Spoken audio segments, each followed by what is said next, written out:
৯০-এর দশকের শিশু কিশোর থেকে বুড়ো সবাই মজেছিল আর্জেন্টিনার দিয়েগো ম্যারাডোনার ফুটবল জাদুতে। সেই থেকে অসংখ্য মানুষ আর্জেন্টিনার সমর্থক বনে গেছে। এর পরের প্রজন্মের জন্য ছোটোখাটো গড়নের এক কিশোর এসেই তাক লাগিয়ে দিয়েছিল পুরো ফুটবল বিশ্বকে। একের পর এক রেকর্ড ভেঙে চুরে ৮ বারের ব্যালন ডি'অর বিজয়ী হয়েও যেন কোথায় এক অপূর্ণতা রয়ে গিয়েছিল তার ক্যারিয়ারে। সেই অপূর্ণতাই বিধাতার দয়ায় ঘুচিয়ে দিয়েছেন ২০২২ সালে বিশ্বকাপ জয় করে।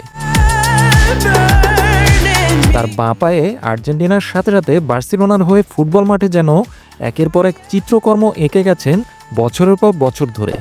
মুগ্ধতা মেশানো এক জাদুর তুলিতে করেছেন অসংখ্য ক্লাসিক গোল। তিনি লিওনেল মেসি।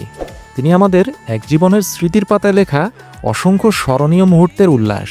সেই মেসিকে অশ্রুমাখা বিদায় জানিয়েছিল বার্সা ভক্তরা। তাকে সম্মান জানানোর সুযোগটাও জোটেনি।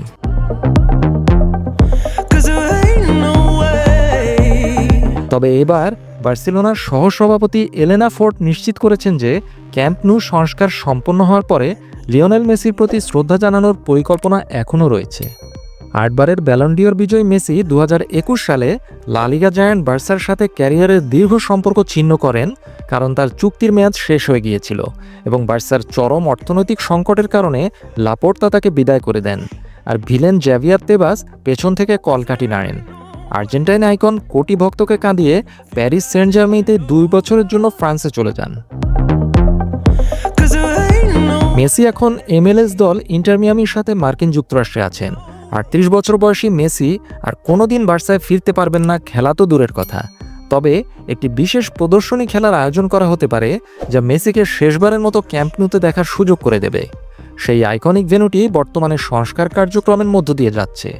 ক্যাম্প নু যখন নতুন করে সাজবে, তখন কি মেসি জমকালো উদ্বোধনী অনুষ্ঠানে উপস্থিত থাকবেন?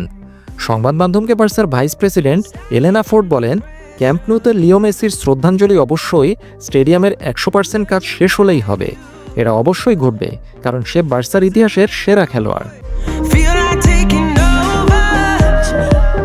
বার্সেলোনা তাদের প্রাক মৌসুমের জন্য এশিয়া যাচ্ছে।